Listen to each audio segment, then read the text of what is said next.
नमस्कार विद्यार्थी मित्रांनो.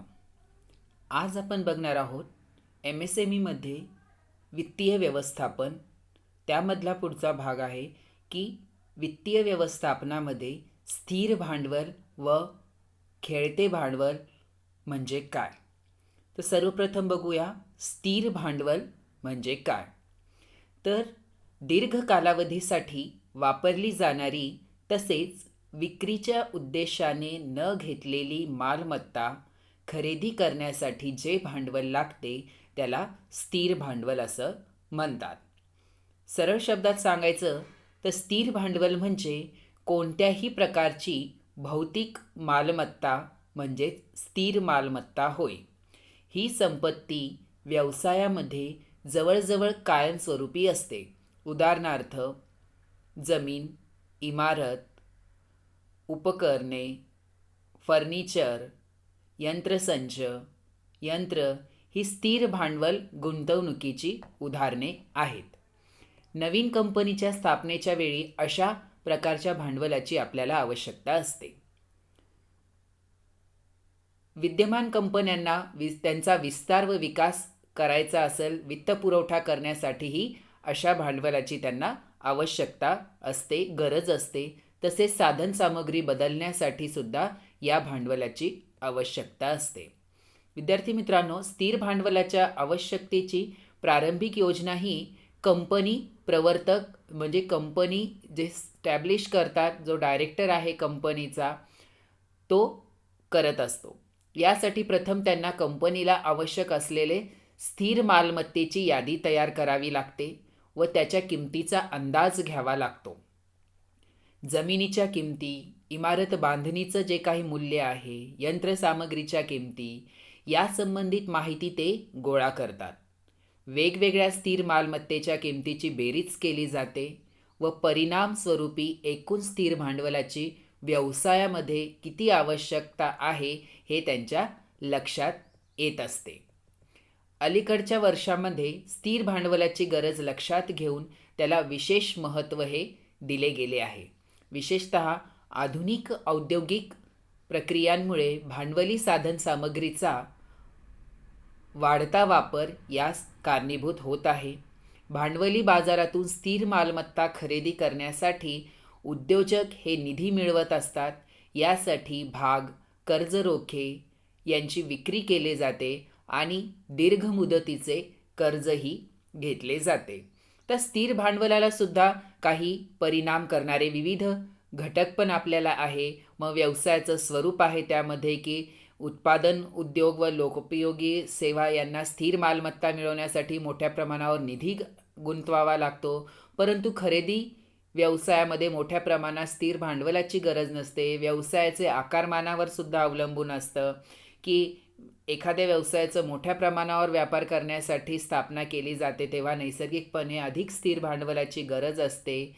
व्यवसायाची व्याप्ती, भांडवलाचं प्रमाण किती आहे, उपकराची व्यवस्था काय आहे, जुन्या मालमत्तेचे संपादन, सवलतीच्या दरात मालमत्ता संपादन करता येते का, प्रादेशिक पातळीवर औद्योगिक विकासाला चालना देण्यासाठी सरकार सवलतीच्या दरात जमीन व बांधकाम साहित्य देऊ करते, यंत्रसंच व साधनसामग्री हप्त्याच्या आधारावर उपलब्ध करून दिली जातात. अशा सुविधांमुळे स्थिर मालमत्तेची कमी आपल्याला तिथं भासत असते.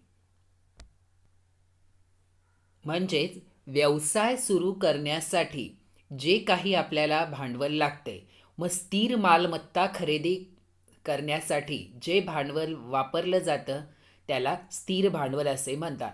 उदाहरणार्थ लँड आहे, फर्निचर आहे, यंत्रसामग्री आहे, त्याचे सुटे भाग आहे, इमारत आहे, असे विविध भाग की जी कायमस्वरूपी व्यवसायाची मालमत्ता आहे ती खरेदी करण्यासाठी लागणारं भांडवल त्याला स्थिर भांडवल असे म्हणतात.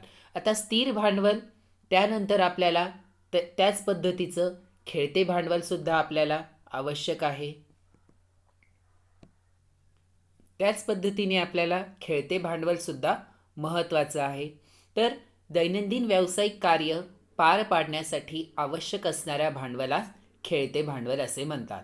स्थिर भांडवलाची आवश्यकता लक्षात घेतल्यानंतर प्रवर्तकांना व्यवसायाचे कार्य सुरळीतपणे पार पाडण्यासाठी आवश्यक अशा भांडवलाची गरज असते, आवश्यक अशा निधीची अंदाज त्यांना घ्यावा लागतो.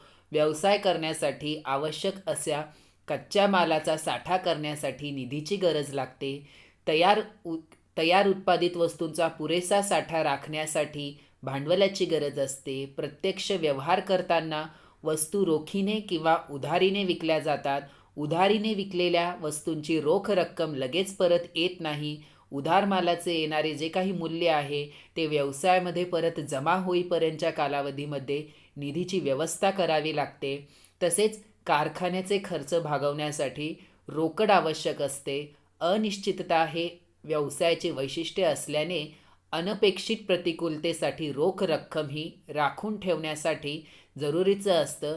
त्यासाठी आपल्याला उद्योग व्यवसायात विविध प्रकारचं खेळते भांडवल आवश्यक असतं.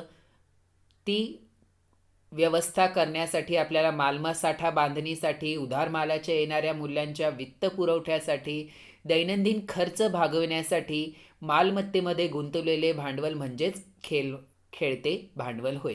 त्या खेळत्या भांडवलाच्या संकल्पना महत्त्वाच्या अधिकारी व्यक्तीने भिन्नपणे मांडल्या आहे. काहींच्या मते काय सांगितलेलं आहे की चालू संपत्तीचं चालू दायित्वावर जेवढे आधिक्य असतं ती अतिरिक्त रक्कम म्हणजेच खेळते भांडवल आहे. तर खेळते भांडवल म्हणजे चालू संपत्तीचे चालू दायित्वावरील आधिक्य. याचा दृष्टिकोनातून निव्वळ खेळते भांडवल असं त्याला संबोधलं गेलं आहे. तर खेळते भांडवल न म्हणता अभिसरण भांडवल सुद्धा त्याला म्हणता येतात. तर काही तज्ज्ञांच्या मते चालू संपत्तीच्या समतुल्य असतं ते खेळते भांडवल. एकूण चालू मालमत्ता म्हणजेच व्यवसायातील खेळते भांडवल. विविध शास्त्रज्ञांनी तज्ज्ञांनी आपल्याला वेगवेगळं खेळते भांडवल सांगितलेलं आहे की खेळते भांडवल कशाला म्हणायचं. तर उपक्रमाला किंवा उद्योगाला आवश्यक असलेल्या अस्थिर संपत्तीची खरेदी करण्याकरिता, उद्योगाचा दैनंदिन कारभार चालवण्याकरिता, तसेच त्या उद्योगाच्या अल्पकालीन गरजांची पूर्तता करण्याकरिता ज्या भांडवलाचा उपयोग केला जातो त्या भांडवलास खेळते भांडवल असे म्हटलेलं आहे. काय सांगितलेलं आहे की जे अस्थिर भांडवल आहे, अस्थिर संपत्ती आहे, त्याची खरेदी करण्यासाठी जे स्थिर नाही. आपण स्थिर भांडवल बघितलं की इमारत, परत यंत्रसामग्री, बिल्डिंग्स, फर्निचर्स, या ज्या काही स्थिर असेट आहे, स्थिर वस्तू आहे, फिक्स असेट आहे, त्या खरेदी करण्यासाठी आपल्याला स्थिर भांडवल आवश्यक आहे. पण त्या खरेदी न करता इतर जे काही खर्च आहे, दैनंदिन कारभार आपला सुरळीत पार चालविण्याकरिता, तसेच त्या उद्योगाच्या अल्पकालीन ज्या गरजा आहे त्याची पूर्तता करण्यासाठी ज्या भांडवलाचा उपयोग आपण केला जातो त्याला खेळते भांडवल असं म्हटलेलं आहे. त्यानंतर सांगितलं आहे की उपक्रमाचे नित्य व्यवहार सुरळीतपणे पार पाडण्यासाठी व विविध अनुषंगिक व्यय करण्यासाठी जे भांडवल लागते त्यास खेळते भांडवल असे म्हटले आहे. अनुषंगिक व्यय म्हणजे अनुषंगिक वेळेवर येणारे जे काही खर्च आहे ते पार पाडण्यासाठी जे भांडवल लागतं त्यास खेळते भांडवल असं म्हणले. की व्यवसायाचं जे काही नित्य व्यवहार आहे ते सुरळीतपणे पार पाडण्यासाठी जो काही निधी राखून ठेवला जातो, जो वापरला जातो, अनुषंगिक जे काही खर्च येतात आपल्यासमोर ते भागवण्यासाठी जो निधी वापरला जातो त्याला खेळते भांडवल असं आपण म्हटलेलं आहे. त्यानंतर त्यामध्ये आहे स्थिर स्वरूपाचं कार्यकारी भांडवल. तर स्थिर स्वरूपाचं कार्यकारी भांडवल म्हणजे काय, तर स्थिर संपत्तीमध्ये किंवा संसाधनांमध्ये जो गुंतवलेल्या रक्कम आहे तिला आपण स्थिर भांडवल असं म्हटलेलं आहे. परंतु चल भांडवलाचाही काही भाग हा ठराविकरित्या दैनंदिन कार्य पार पाडण्यासाठी खर्च होत असतो. एकंदर परिचल भांडवलाचा विचार होत असताना या निश्चित स्वरूपाच्या खर्चाचा प्रथम विचार होतो, ज्यात नोकरांचे किंवा अधिकाऱ्यांचे पगार असतील, विद्युत असेल, जल, इंधन इत्यादींचा खर्च हे निश्चित स्वरूपाचे खर्च असतात व प्रत्येक पदार्थाची राशी ही निश्चित केलेली असते. म्हणून या भांडवलाला स्थिर स्वरूपाचे किंवा कायम कार्यकारी भांडवल सुद्धा असं म्हटलेलं आहे. की जेणेकरून व्यवसायामध्ये काही खर्च असे असतात की ते दैनंदिन खर्च आहे आणि त्याचं विशिष्ट जी काही रक्कम आहे ती ठरलेली आहे. मग कामगारांचे पगार असतील, अधिकाऱ्यांचे पगार असतील, इंधन असेल, लाईट बिल, विद्युत, जल इत्यादीचा जो काही निधी आहे, त्यांना माहीत असतं की साधारणपणे एवढा खर्च त्याला लागणार आहे. तर त्याला स्थिर स्वरूपाचं भांडवल असं म्हटलेलं आहे. त्यानंतर वारंवार बदलणारे भांडवल. आता कार्यशील भांडवलाचा काही भाग जरी निश्चित स्वरूपाचा असला तरी काही भाग हा काय असतो, काही घटनांशी संलग्न असल्याने तो निश्चित करता येत नाही. अशा भांडवलाला आपण वारंवार बदलणारे भांडवल असं म्हटलेलं आहे. मग हे बदल प्रामुख्याने 2 कारणांनी घडत असतात. त्यापैकी पहिल्या कारणात काही ना काही प्रकारचं सातत्य आढळत असतं व विशिष्ट मोसमातच हा प्रश्न आपल्याला निर्माण होत असल्यामुळे अशा कारणांसाठी जे काही भांडवल आपण वापरतो त्याला वारंवार बदलणारं भांडवल असं आपण म्हटलेलं आहे. उदाहरणार्थ, साखर कारखान्यासाठी ऊसाची खरेदी ही विशिष्ट मोसमातच आपल्याला करावी लागते. तर कापड गिरण्यांसाठी कापसाची खरेदी ही ठराविक काळातच होते. अशा भांडवलाला मोसमी कार्यकारी भांडवल असे सुद्धा म्हणतात. म्हणजे तुमच्या परिस्थितीनुसार ते भांडवल बदलत असतं, त्यामुळे त्याला वारंवार बदलणारं भांडवल असं म्हटलेलं आहे. त्यानंतर आहे विशिष्ट खेळते भांडवल. त्या विशिष्ट खेळते भांडवलमध्ये विशिष्ट कारणासाठी उपयोगात येणाऱ्या भांडवलाला आपण विशिष्ट खेळते भांडवल असं म्हटलेलं आहे. मग उदाहरणार्थ, सौंदर्य प्रसाधन उत्पादन करणाऱ्या एका उत्पादकाने काही जर नवीन प्रकारचं प्रसाधनाचं उत्पादन जर केलं असेल तर या सौंदर्य प्रसाधनाकरिता बाजारात मागणी निर्माण करण्याकरिता विस्तृत जाहिरात देण्यासाठी योजना तयार करून ती कार्यान्वित करणे आवश्यक असतं. जाहिरातीची योजना कार्यान्वित करण्यासाठी जे भांडवल उपयोगामध्ये आपण आणलं जातं त्यालाच विशिष्ट कार्यशील भांडवल असं म्हटलं येतं. व्यवसायात काही वेळेस विशेष स्वरूपाची परिस्थिती निर्माण होत असते. बाजारात मंदी आल्यामुळे, स्पर्धेचं स्वरूप अधिक तीव्र झाल्यामुळे किंवा काही तात्कालिक कारणामुळे जे काही बदल होत असतात, उत्पादित मालाची विक्री न झाल्यास हा माल साचून राहतो. अशा परिस्थितीत सुद्धा कारखान्यातील जे काही उत्पादनाचे कार्य निरंतर चालू ठेवावे लागते. उत्पादनाचे कार्य नेहमीप्रमाणे चालू ठेवून विक्री न झालेल्या वस्तूंचा संग्रह करण्यासाठी सुद्धा हा नेहमीपेक्षा जे भांडवल उपयोगात आणले जाते त्याला विशिष्ट खेळते भांडवल असं म्हटलेलं आहे. त्यानंतर सकल कार्यशील भांडवल. आता सकल कार्यशील भांडवल म्हणजे व्यवसायाचा एकंदर गरजा पूर्ण करण्यासाठी आगमित करण्यात आलेल्या कार्यशील भांडवलाची राशी होय.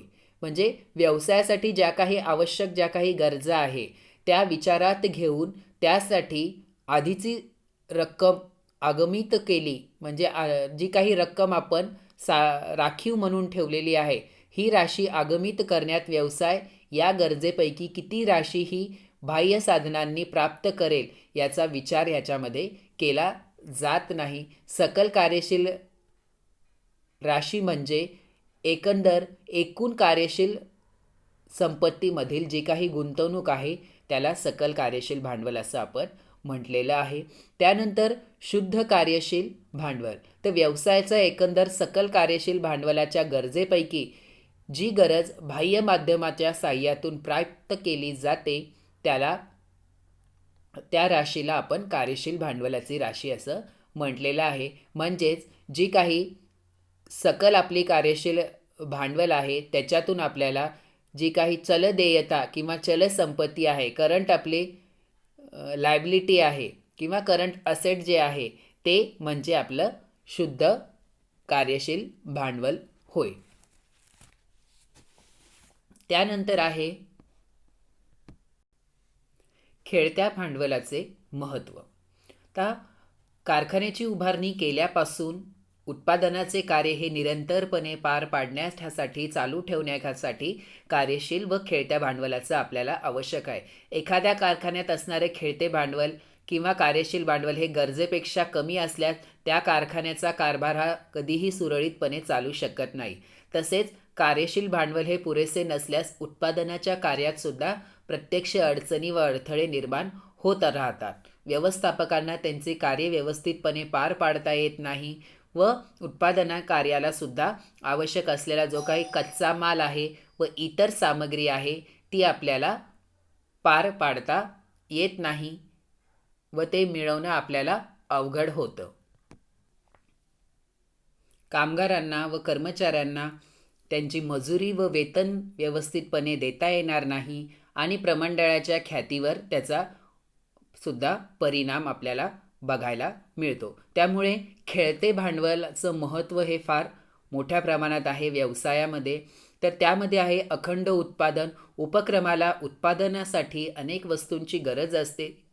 ही सामग्री वेळेवर उपलब्ध करून देणे महत्त्वाचे असते. काही कारणाने कच्चा माल उपलब्ध झाला नसेल तर उत्पादनात खंड पडतो व मोठ्या प्रमाणावर तोटा हा सहन करावा लागतो. अशा प्रसंग प्रामुख्याने विक्रेत्यांना देणी न फेडल्यामुळे निर्माण होतं व मूळ कारण म्हणजे अपुरी कार्यशील रक्कम किंवा राशी होय. म्हणून अखंड उत्पादनासाठी सामग्रीचे साठे नेहमीच संग्रहात बाळगावे लागतात. एवढेच नव्हे तर विविध कार्यासाठी सुद्धा आपल्याला खेळते भांडवल हे पर्याप्त असणं फार महत्त्वाचं आहे. त्यानंतर व्यवस्थापकांचा आत्मविश्वास वाढतो. जर कारखान्याच्या संचालनासाठी करण्यासाठी व्यवस्थापकांना जर वेळोवेळी विविध प्रकारचा खर्च करावा लागत असेल तर प्रमंडळाजवळ पुरेसं खेळते भांडवल असणं फार गरजेचं आहे. खेळते भांडवल असेल तर तो व्यवस्थापक हा खर्च सहज करू शकतो. कोणत्याही प्रकारची आकस्मिक किंवा साधारण परिस्थिती निर्माण झाली तर या परिस्थितीला तोंड देण्याचं सामर्थ्य या व्यवसायात प्रमंडळात असतं. अशा व्यवस्थापकांना वाटतं त्यावेळी त्यांचा तो आत्मविश्वास त्यांचा तिथं वाढलेला असतो. त्यामुळे खेळते भांडवल व्यवस्थापकांचा आत्मविश्वास वाढण्यास मदत होते. विक्रेत्यांना तत्काळ शोधन त्याचं होतं की उपक्रमात उधारीने व्यवहार हे बऱ्याच मोठ्या प्रमाणावर केले जात असतात. पुरेशा प्रमाणात जर कार्यकारी भांडवल आपल्याकडे असल्यास सावकारांचं व व्यापाऱ्यांचं जे काही देणे आहे त्यांनी दिलेल्या मुदतीत फेडणं आपल्याला शक्य होतं आणि त्यामुळे धनकोचं जे काही तसंच विक्रेत्यांचा जो विश्वास आहे तो आपल्याला संपादन तिथं करता येतो. त्यानंतर सामग्रीची खरेदी परिणामकारकपणे करता येते. प्रत्येक कारखान्याला व्यवस्थापनाला जे काही कच्चा माल, उपकरणं व इतर आवश्यक साधन सामग्रीची जी खरेदी करावी लागते. जर प्रमंडळाजवळ जर पुरेसं खेळते भांडवल असेल तर खरेदी केलेल्या सामग्रीची किंमत ताबडतोब आपल्याला चुकवता येते. खरेदी केलेल्या सामग्रीची किंमत त्वरित चुकवल्यामुळे प्रमंडळाला एक प्रकारचं रोख उपहाराची सवलत प्राप्त होते व प्रमंडळाची आर्थिक स्थितीही सुदृढ होण्यास मदत होते. त्यानंतर आकस्मिक परिस्थितींना तोंड देता येते की ग्राहकांच्या आवडीनिवडी, बाजारामधील परिस्थिती, सरकारचं धोरण यामध्ये अनपेक्षितपणे काही प्रमाणात बदल घडून आल्यामुळे व इतर काही कारणांमुळे व्यवसायामध्ये संकट निर्माण झाल्यामुळे प्रमंडळाजवळ जर पुरेसं कार्यकारी भांडवल असल्यास कोणत्याही प्रकारचं जे काही संकट आहे त्यांचा सामना व्यवस्थापनाला करता येतो. त्यामुळे उपाययोजना करण्याची क्षमता त्या संदर्भामध्ये व्यवस्थापकाला निर्माण होते. त्यामुळे खेळते भांडवल जर व्यवस्थित असेल, पुरेशा प्रमाणात असेल तर आकस्मिक परिस्थितींना तोंड देता येतं. कार्यक्षमतेमध्ये आपल्याला वाढ करता येते. कारखान्यास योग्य तेवढं कार्यशील खेळते भांडवल जर उपलब्ध झाल्यास कर्मचारी व अधिकाऱ्यांचे पगार वेळेवर करता येतात. तसेच त्यांना बोनस देता येतं. लाभांश इत्यादी रक्कम आपल्याला त्वरित दिल्यामुळे ग्राहक कर्मचारी वर्ग पूर्णतः संतुष्ट ठेवता येतो. त्यामुळे कारखान्याबद्दल त्यांच्या मनात आत्मीयता निर्माण होते व त्यांचं मनोबल वाढण्याससुद्धा मदत होते. त्यामुळे आपोआप कार्यक्षमतेमध्ये आपली तिथं वाढ आपल्याला पाहायला मिळते व ख्याती व पतीमध्ये वाढ निर्माण होते. पुरेसं भांडवल उपलब्ध झाल्या धनकोची आपण देणी वेळेवर फेडणे, व्यापाऱ्यांना अग्रिम देणे, मालात पुरेसा प्रमाणात पैसा गुंतवणे इत्यादी शक्य होते. त्यामुळे जनसामान्यामध्ये आपल्या व्यवसायाबद्दल चांगलं मत तिथं निर्माण होत असतं व त्याचप्रमाणे रोख राशी सहजरित्या उपलब्ध करण्याची आपल्याला तिथं क्षमता अंगी असल्याने चलसंपत्ती आपल्याला जी काही करंट असेट आहे आपली तर ती आपल्याला तारण न ठेवताही अधिकोषाकडून आपल्याला तिथं पुरवठ्या प्रमाणामध्ये भांडवल हे आपल्याला मिळवता येतं. त्यामुळे आपल्याला खेळते भांडवल हे फार महत्त्वाचं आहे. तर विद्यार्थी मित्रांनो, आज आपण बघितलं की स्थिर भांडवल व खेळते भांडवल म्हणजे काय. स्थिर मालमत्ता साधारणपणे स्पष्ट सांगितलं तर एका वाक्यात की स्थिर मालमत्ता खरेदी करण्यासाठी जे भांडवल आपल्याला लागतं त्याला आपण स्थिर भांडवल म्हटलेलं आहे. आणि खेळते भांडवल म्हणजे दैनंदिन खर्च जे काही आहे ते भागवण्यासाठी अस्थिर मालमत्ता वगळून जे काही दैनंदिन खर्च आहे ते भागवण्यासाठी आपल्याला जो काही भांडवल लागते, जी काही राशी लागते तिला खेळते भांडवल असं आपण म्हटलेलं आहे. मग खेळते भांडवलाचे विविध प्रकार पण आहे व खेळत्या भांडवलाचे फार विशेष महत्त्वसुद्धा व्यवसायामध्ये प्राप्त असते. धन्यवाद.